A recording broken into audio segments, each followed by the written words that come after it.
Chapter 3, The House on Pine Street. All the houses on Pine Street looked the same because they were company houses built long ago by the owner of the button factory. Each was narrow with a white picket fence and 3 steps that led up to the front porch. Each was painted green with white trim and had a brick chimney. The only way to tell Grandpa Abe's house from the other houses was its cherry red porch swing. Grandpa Abe's cane tapped as he led Ben up the steps. The inside of his house smelled like coffee and onions, which wasn't so bad. Dust sparkled at the edges of a crowded bookshelf and a cluttered table. The furniture was patched and faded. Stuffing leaked from the sofa pillows.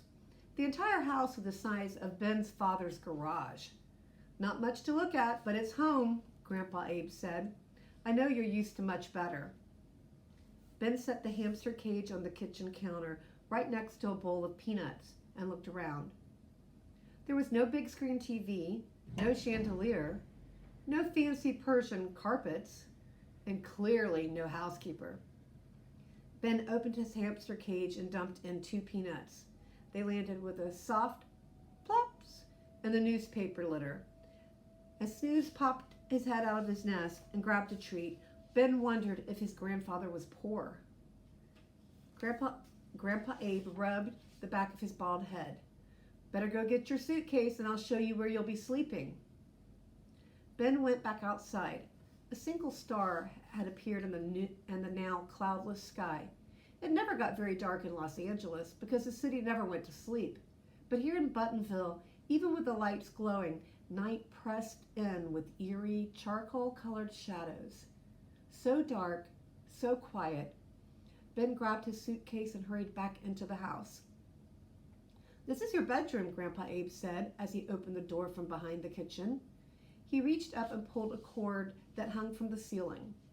The light switched on, revealing a room not much bigger than a closet, with peeling yellow wallpaper and the faint odor of mothballs.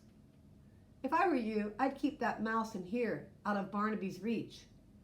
"Snooze isn't a mouse, he's a hamster," Ben said as he dumped his suitcase onto the bed.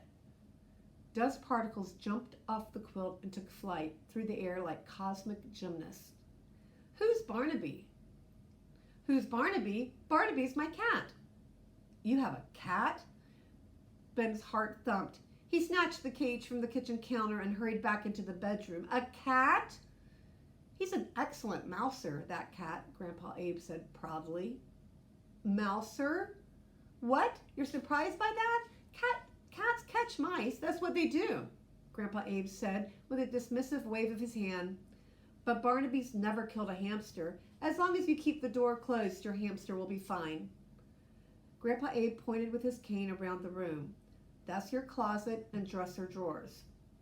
Ben set up the cage on top of the dresser. His parents hadn't said anything about a cat that liked to hunt. But then again, his parents hadn't said anything about this trip except, "We need time alone to work out some troubles, so we're sending you to stay with your grandfather." Grandpa Abe hobbled over and sat at the end of the bed.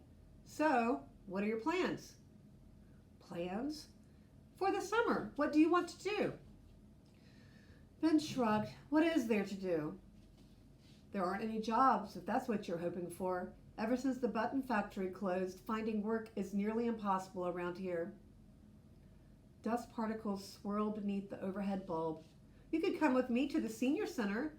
We've got bingo on Monday, board games on Tuesday, dance lessons on Wednesday, guest lectures on Thursday, and Friday is birthday day when we celebrate all the birthdays for that week. Saturday is pudding day." "Pudding day?" "We eat pudding. It's fun." Ben didn't want to hurt his grandfather's feelings, so he simply said, "Yeah, sounds like fun." Grandpa Abe reached over and patted Ben's knee. "Cheer up, boy chick. It won't be that bad. You'll find something to do. Boys always find something to do. You'll keep yourself busy while your parents work out their troubles, and then you'll be back home for school before you know it." With a grunt and some creaking of the knees, he got to his feet. "In the meantime, I have a leftover brisket that I'll warm in the microwave." As soon as his grandfather had left the room, Ben released a groan that he had been holding in since he got off the plane. This was going to be the worst summer ever. Summer was supposed to be spent swimming in his pool with friends or rowing at the lake, not stuck at the senior center playing board games and eating pudding. Nothing fancy around here, Grandpa Abe explained 15 minutes later as they sat at the kitchen table. He handed Ben a chipped plate and a fork with a bent handle. Been living the bachelor life for 20 years. Don't care much for fancy. I need fancy like I need a hole in the head. Dinner was pretty good.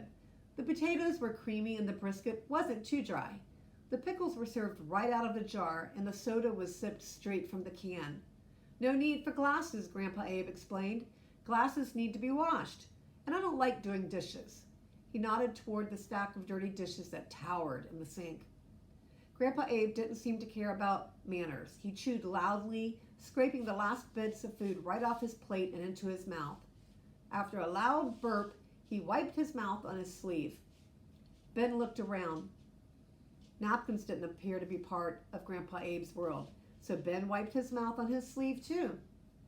Let's go sit on that porch and count the stars, Grandpa Abe said as he reached for his cane, and maybe we'll catch a glimpse of that bird, the one as big as a helicopter. He winked at Ben, clearly still believing that the bird had come from Ben's imagination.